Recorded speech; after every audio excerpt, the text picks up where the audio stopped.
Hi, everybody, and welcome back to my channel, Vedic Living. Today, we'll be talking about the predictions for the upcoming year, 2025, for the sign Taurus. I already posted Aries, and we are going in order of the zodiac. So today, we'll be talking about Taurus.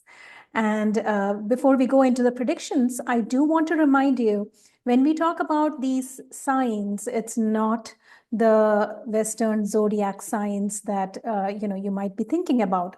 It's not the sun signs because we look at the Vedic sidereal degrees of the planets. So what we are talking about when we say if your sign is in so and so place, then this happens. What we are talking about the ascendant, the lagna, or the moon being at that place in that zodiac sign in the sidereal degrees, okay, not the Western zodiac tropical degrees. So if you don't know where your ascendant or your moon is, you can always go to my website, www.vedic-living.com, and you can use the free chart calculator on my website to calculate your chart, and that'll tell you what your ascendant is and what your moon is. It is good to listen to both. Now, if you don't know your time of birth, it's good to listen to the moon. Even though the moon may change its position during the day, there is a possibility it may not, right? So it's always good to listen to the moon if you don't know what your time of birth is. However, if you know both where your ascendant and your moon are placed, I suggest listening to both those signs because they both will affect you, okay? The ascendant is the circumstance that is created around you during a certain time frame, whereas the moon is how you feel about it. Moon is your emotions, it's your sensitivities. So it tells us how you feel about certain circumstances. So this is both important, the ascendant and the moon. So remember, you listen to both. Now, if you are Taurus rising or Taurus moon, then if you think about this past year, 2024, we are in December of 2024. So this entire year has been very, very impactful for you because Jupiter, since April, has been in Taurus and it has been transiting Taurus this entire time, which is in your first house. You have been seriously reinventing yourself, who you are, your image, your dreams, your ambitions, your goals. Everything has been undergoing an overhaul during this time frame, and this is going to continue till about May of 2025, okay? Because Jupiter is going to stay there till May of 2025. I'll tell you what happens after May of 2025, but before that, I need to talk about some other planets. However, Jupiter being in the first house, there are a lot more things that's going to happen because right now, Jupiter being retrograde, you may not be feeling a lot of those effects because the planet is going backwards, which means it's a time of review and reassessing. It's not a time of new beginnings. So you might be feeling a little stuck right now, which is okay. But in February, when Jupiter goes direct, everything's going to go forward full speed. In terms of the first house, you're more assertive. You're saying what you want to say. You're expressing your emotions very clearly because Jupiter in the first house expands it. It expands your own individuality. What you want to be, who you want to be, all of that is being put under a microscope right now because you're like, you know what? I need a change. I need to do something different. And that's the exact spot you're in right now. And it's going to continue and pick up speed between February and May of 2025. While Jupiter is in the first house, it is aspecting your fifth house. So you are spending a lot of time with children and children-related causes maybe. And it is also aspecting your ninth house, which means you're getting a lot of kind of that feeling of luck and fortune. That's the ninth house. You're probably traveling a little bit. So this is, what has been going on and what will actually pick up a lot of momentum between Feb and May of next year. Saturn has been transiting your 10th house. So, you have been feeling a little bit like, your work could be better. You're thinking about why you're not recognized at work. How can you be better at work? Maybe you took on more responsibilities at work because Saturn is responsibilities. It can make you feel like you're working a lot. And that has been going on for about 2.5 years. However, in 2025, there's a major shift happening for Saturn. This is the year in which Saturn moves from Aquarius to Pisces. And this is a time when this happens is around March, end of March 2025. So what does that mean for you? The focus of Saturn, the karmic focus, shifts from 10th house of career to the 11th house, which is social circles and friends and your associates.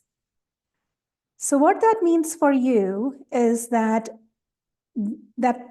feeling of wanting to reevaluate things is going to go over to your house of groups and associates.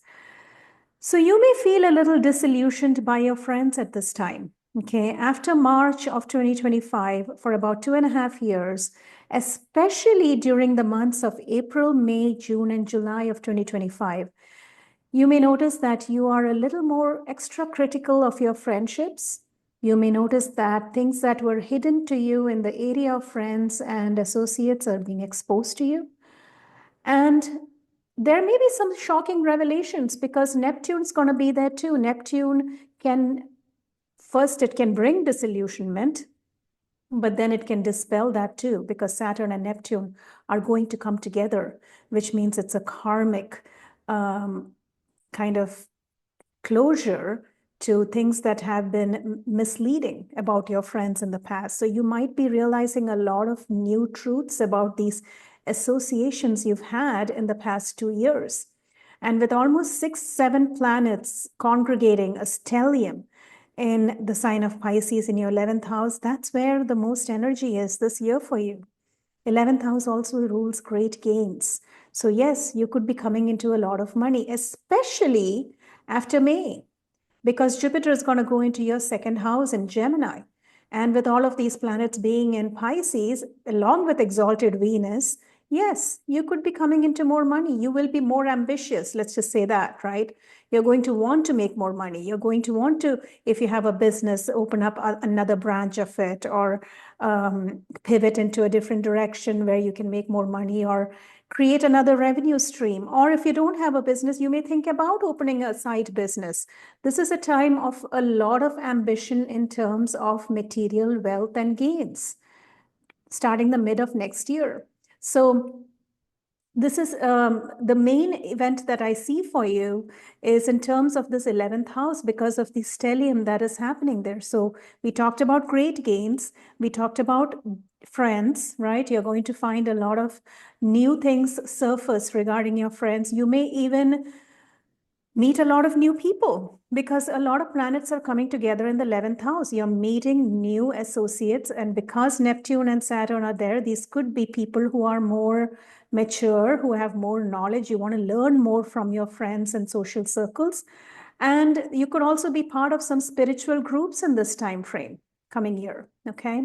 So we talked about that. Now, 11th house also rules your siblings, your older siblings to be specific. And with all these planets coming there, you may see a lot of a difference in the way you interact with your older siblings because Saturn's going to be there. So you may feel a little detached and distant from your older siblings, but because there is Neptune there, there is something that was hidden from you in the past that is being exposed to you there as well. And you will realize that you need to hash it out or talk to your older sibling about this. So this is definitely a time when your relationship with your older sibling is under the microscope, okay? Then in June, the nodes Rahu and Ketu are going to shift. You see how many things are happening this year? Jupiter moves in May. In June, the nodes are moving, which the nodes only move every year and a half. So, it didn't happen in 2024. It's happening in 2025. And Saturn is moving. Saturn only moves every 2.5 years. It didn't happen in 2024. It is going to happen in 2025. So 2025, there are major, major movements of planets happening. That's why it's such a monumental year. Okay. So now let's talk about the nodes. Rahu has been in your 11th house for the past year. It's going to be there till about June of 2025. What that means is that in the past year or so, you have been really meeting a lot of Rahu kind of friends and associates, which is, people who are in high places, influential people, people who are powerful. Maybe even foreign friends you've been making, or you have been having associations or business partnerships with foreigners. So this has all been going on. It's going to continue till about June. And then in June, Rahu is going to move into your 10th house. This is what I'm talking about in terms of your career aspirations. Because remember, in May, Jupiter has already moved into your 2nd house of money. The stellium is happening in the 11th house of great gains. And you have Rahu going into the 10th house of career.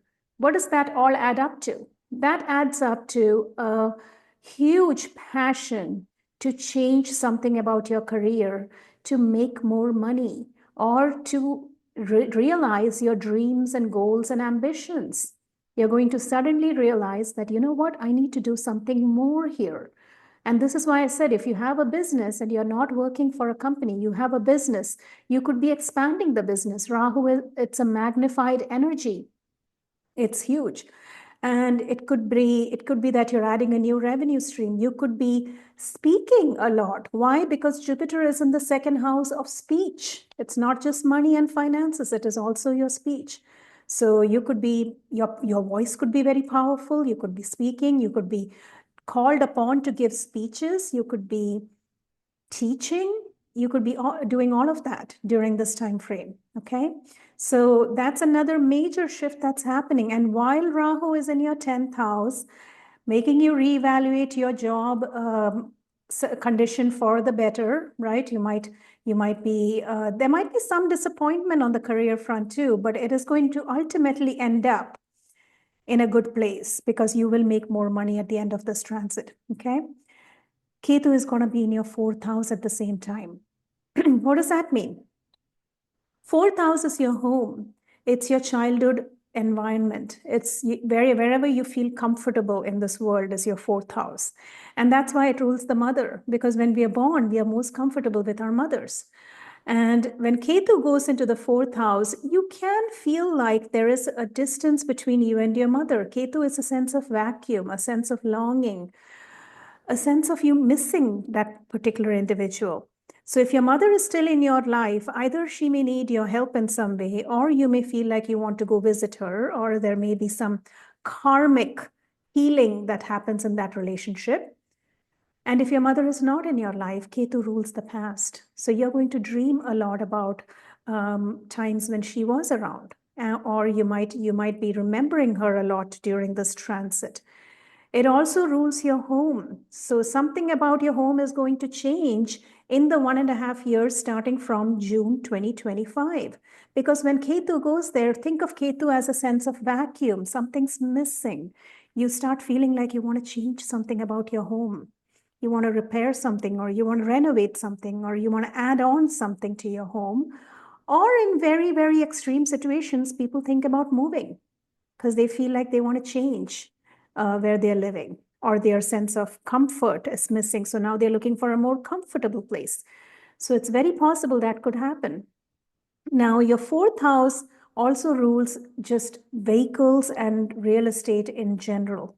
So with Ketu in the 4th house, you should be very careful with your vehicles in general, your cars or your any kind of vehicles you own.